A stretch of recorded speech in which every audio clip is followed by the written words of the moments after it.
Hi అండి, అందరికీ నమస్కారం. మీరు ఎంతగానో ఆదరిస్తున్న ఫుడ్ ఛానల్ ఫ్యామిలీ వంటకు స్వాగతం. ఈరోజు వీడియోలో మీకు చూపించబోతున్న రెసిపీ కేవలం కప్పు రవ్వతోనే స్పాంజీ ఊతప్పం ఎలా చేయాలో చూపిస్తానండి. పప్పులు నానబెట్టే పని లేకుండా, పిండి పులియబెట్టాల్సిన అవసరం లేకుండా చాలా తక్కువ సమయంలో రెడీ అయ్యే రెసిపీ అండి. టేస్టీగా, సాఫ్ట్గా, స్పాంజీగా చాలా రుచిగా ఉంటుంది. కడుపు నిండా తినొచ్చు.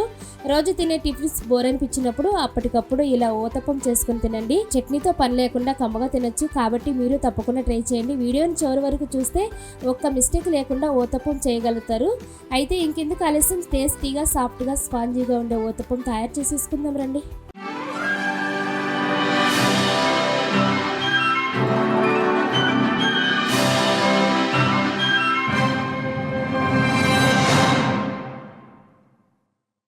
ఇప్పుడు స్టవ్ వెలిగించుకుని ప్యాన్ పెట్టుకుని అందులోనికి కప్పు సూజీ రవ్వ వేసుకోవాలండి. అదేనండి బొంబాయి రవ్వ.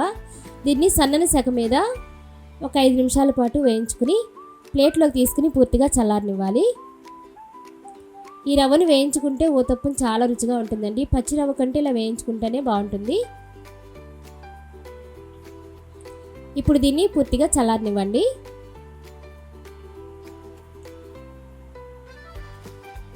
ఇప్పుడు ఒక బౌల్ తీసుకుని అందులోనికి కప్పు సూజీ రవ్వకి 3/4 కప్పు పెరుగు అయితే సరిపోతుందండి. పెరుగు ఏ పెరుగైనా పర్వాలేదు. ఇప్పుడు ఈ పెరుగుని విస్కర్తో కొద్దిగా పేస్ట్ లాగా రెడీ చేసి పెట్టుకోండి.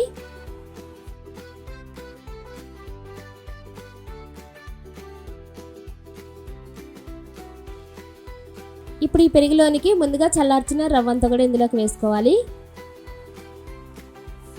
ఇప్పుడు ఇందులోనికి 1 టీ స్పూన్ బియ్యం పిండి వేసుకోండి. ఇప్పుడు నేను పెరుగు తీసుకున్న కప్పులో కొద్దిగా వాటర్ వేసానండి, అందుకే ఇవి మజ్జిగలా కనిపిస్తున్నాయి, కానీ వాటరేను. కానీ ఏ కప్పుతో అయితే రవ్వ తీసుకున్నామో అదే కప్పుతో 1 కప్పు వాటర్ అయితే పడతాయి అన్నమాట దీనికి. అందుకంటే ఎక్కువ వాటర్ వేయకూడదు. ఇదంతా కూడా బాగా మిక్స్ చేసుకోవాలి. ఈ విధంగా మిక్స్ చేసుకుని దీన్ని ఒక 20 నిమిషాల పాటు నాననివ్వాలి. ఇప్పుడు దీనిపైన మూత పెట్టి ఒక 20 నిమిషాల పాటు పక్కన పెట్టేసుకోవాలి. 20 నిమిషాల తర్వాత మూత తీసి చూస్తానండి, రవ్వ ఈ విధంగా నానింది. ఇప్పుడు ఒక మిక్సీ జార్ తీసుకుని అందులోనికి నానబెట్టుకున్న రవ్వ అంతా ఇందులోకి వేసుకోవాలి. ఎక్కువ వాటర్ వేయకూడదండి, పిండి లూజ్ అయిపోయిందంటే అసలు ఊతప్పం రాదనమాట. కొలత ప్రకారం చెప్తున్నాను. ముందు 1 కప్పు వాటర్ వేసి నానబెట్టాము. ఇప్పుడు ఇందులోనికి కొంచెం వాటర్ వేసుకోండి, మరింత గట్టిగా ఉంటే నలగదు కాబట్టి. ఇప్పుడు ఈ విధంగా అయితే గ్రైండ్ చేసుకున్నామండి, మిక్సీ పట్టుకున్నాం. ఎలా అయినా మిక్సీ పట్టుకోవచ్చు, మెత్తగానైనా పట్టుకోవచ్చు, కొద్దిగా బరకగానైనా పెట్టుకోవచ్చు. ఈ రవ్వ అంతా కూడా ఒక బౌల్లోకి వేసేసుకోవాలి. ఇప్పుడు ఇందులోనికి రుచికి సరిపడా సాల్ట్, చిటికెడు బేకింగ్ సోడా వేసుకోవాలి. దీనంతా కూడా మిక్స్ చేసుకోవాలి 1 నిమిషం పాటు.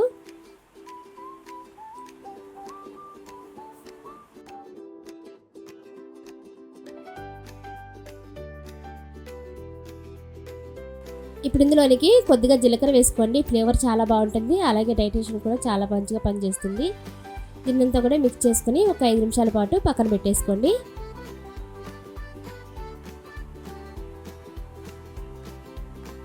పిండి ఇలానే ఉండాలి, ఇంత చిక్కగా ఉండాలండి. ఏమాత్రం కూడా పలచగా ఉంటే కనుక ఈ ఊతప్పం రాదు. జాగ్రత్తగా చూసుకుని వేసుకోండి.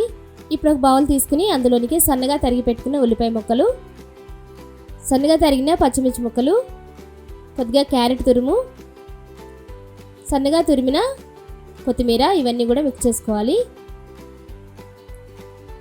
వీటన్నిటిని కూడా మిక్స్ చేసుకుని ఇవి కూడా పక్కన పెట్టేసుకోవాలండి. ఇవన్నీ కూడా సన్నగా తరిగి పెట్టుకోవాలి, ఎక్కడ కూడా లావుగా ఉండకూడదు.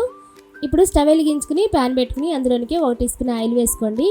ముందుగా వేసే ఊతప్పం కాబట్టి కొంచెం ఆయిల్ ఎక్కువ వేసుకోండి, తర్వాత వాటికి తక్కువ వేసుకోవచ్చు.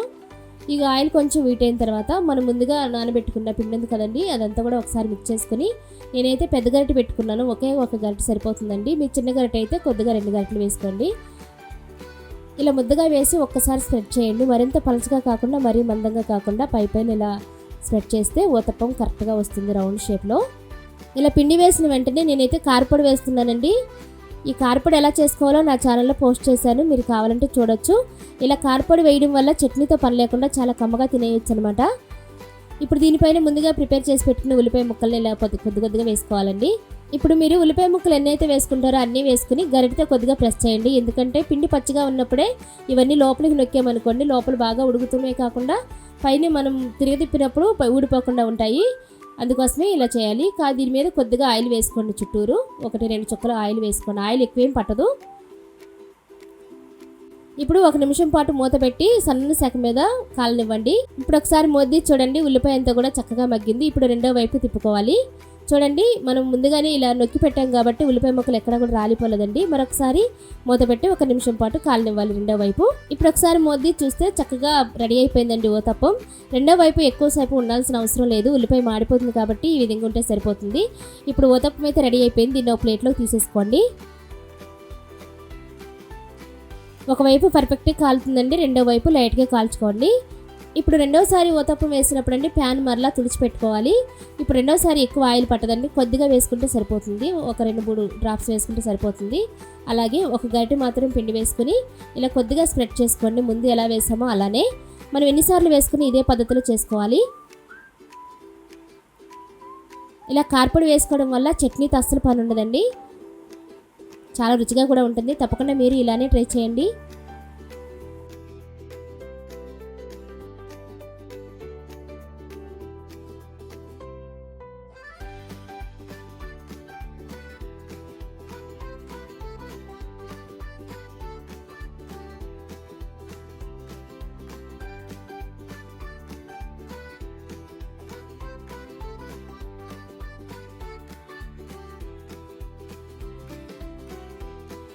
ఇది కూడా నండి రెండో వైపు చక్కగా టర్న్ చేసేసుకోండి.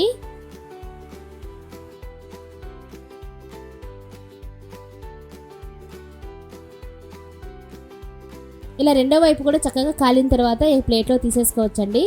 ఇంతేనండి, ఎన్నిసార్లు మనం ఊతప్పం చేసుకున్నా కానీ ఈ విధంగానే చేసుకోండి.